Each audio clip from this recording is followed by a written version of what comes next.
I'm Elin. I'm one of the co-founders and CMO of Better Nature Tempeh. So we're all about tempeh.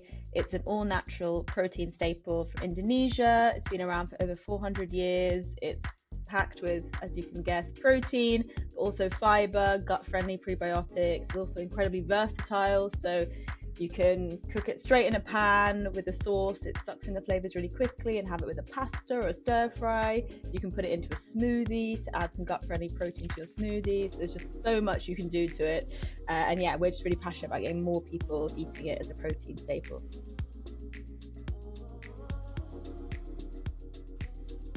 A year later, he basically met one of our other co-founders, Ando, at a conference. And Ando's Indonesian. He's been eating tempeh since he was a baby. He's done a PhD on tempeh. He set up a charity on tempeh with his family, with his mum and his grandpa. And so just we call him the tempeh doctor. Like, I actually don't think anyone on this planet knows more about tempeh. And so he met him through a conference. Like, they had to put together a pitch for a competition. They won, and then they were like, okay, should we do something around this? And that's when Chris reached out to me, and I've been working in marketing for about a year and a half at that point, so still very early on in my career. So when he approached me and was like, we want to do something, we want to set up a business around tempeh, and so it was like, we want to set up a business around that, and I was like, sure. I think because part of me kind of had known for a long time that was something I did want to do. I just think I think it's really hard to have like the belief and the courage that you can do it. I think if I hadn't had that push from Chris, I think it would have taken me a good few years longer to really be like, okay, this is something I can do. And then that's kind of where it all started. And then then we launched in 2020. So it's been quite a journey.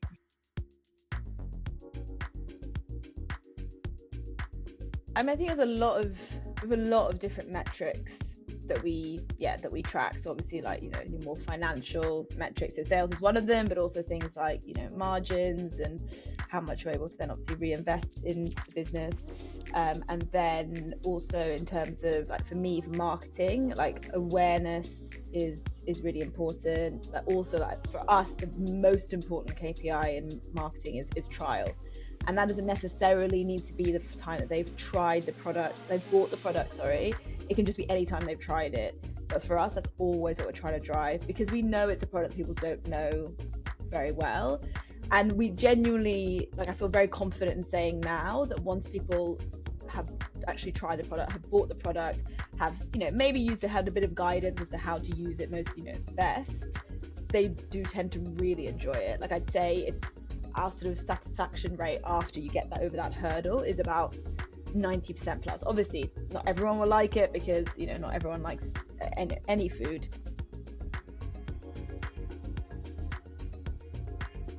In terms of like achievements and milestones, what would you say has been your biggest achievement to date, and that you were really, really proud of within your entrepreneurial journey? Oh, it's a good question. I think there are so many. I think if I had to say the number one, I think it has to be launching into Tesco last year. I think for us, that was a really pivotal point in the business, because for the years before then, we just had so many people tell us that tempeh is too niche. Like, you're never going to make it mainstream. It's not going to happen. We actually pitched to Tesco for the first time in September 2019. So we hadn't even launched our products at that point. We kind of had reached out to them because we knew we were going to launch the products, that we had some idea of what they were going to be. And so we secured a meeting with them, which was great. And they were lovely. It was a really good meeting. But they were just like, don't think you're ready quite yet. Sorry, it's just loads of noise. Can you hear? No. Okay, sorry, it's just like someone started mowing outside. Okay, I'm just gonna repeat that last bit if that's okay. Sorry, I'm just conscious that all of a sudden it just was, okay. No, I can't hear it this side, don't worry. Okay, perfect. Okay, I'll go back. So we didn't secure, so we had our first meeting with Tesco in September 2019, because we hadn't launched our product range yet, but we knew that we were launching, and so we had the idea of what that would be, and so we wanted to pitch them. And they were lovely, and it went, it was a great meeting, but they were quite clear that we weren't ready yet, and they were like, yeah, I don't think you're ready, but also I don't think that the market was ready either for tempeh. And that was obviously, to feel like we got the meeting with Tesco, which I think a lot of people struggle just to get to that stage, so that we did well and we were very grateful just to get to that stage, but then to be like, oh, you're not ready, was a bit gutting. And then we had a lot of that for quite a few years, speaking to major retailers and then just saying, no, I don't think you're ready. Or not even necessarily you're ready, but the product is ready. I don't think people are ready for the product. And I think, securing that listing with Tesco, which is actually our first major supermarket in the UK, was just that sign that, okay, it's we're now getting more into the mainstream. And then obviously, and it's always growing, and I think especially actually this last January it grew loads, and then we maintained a lot of that growth as well, so that's just been very, very validating. I can imagine it's obviously really tough going to all these meetings and saying, people coming to you saying, no, you're not ready, and you must have got to a point as a team as well, just thinking, is this really worth sticking to if we just keep being told no and no and no? But you are clearly a really prime example of when you have that passion and the belief in the brand you've set up to just keep on going, because you will eventually get there, like you guys have done. You're now in Tesco, your sales are just increasing, so it just does show that all that really hard work and determination and never giving up really does obviously work out. And I think that's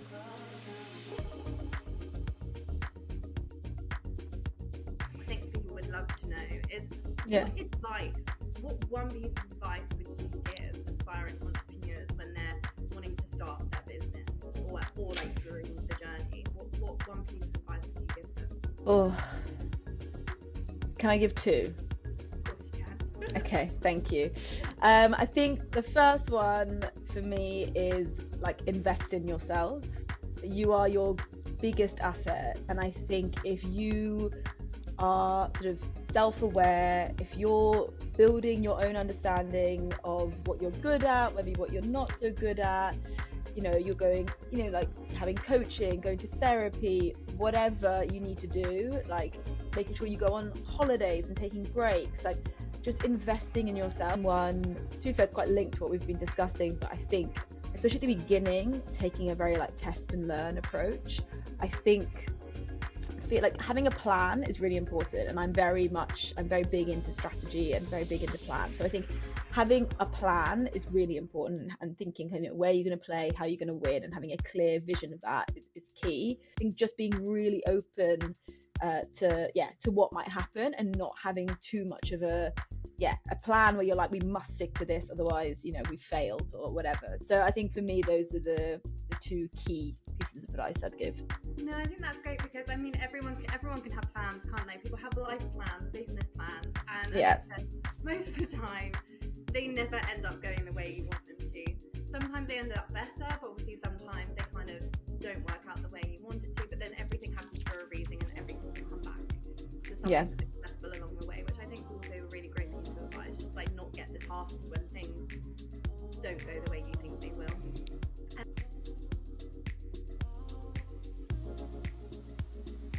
What is one thing that you wish someone had told you before starting your own business?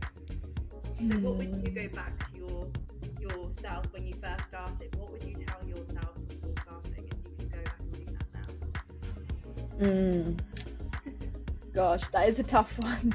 Because I mean, what would I say?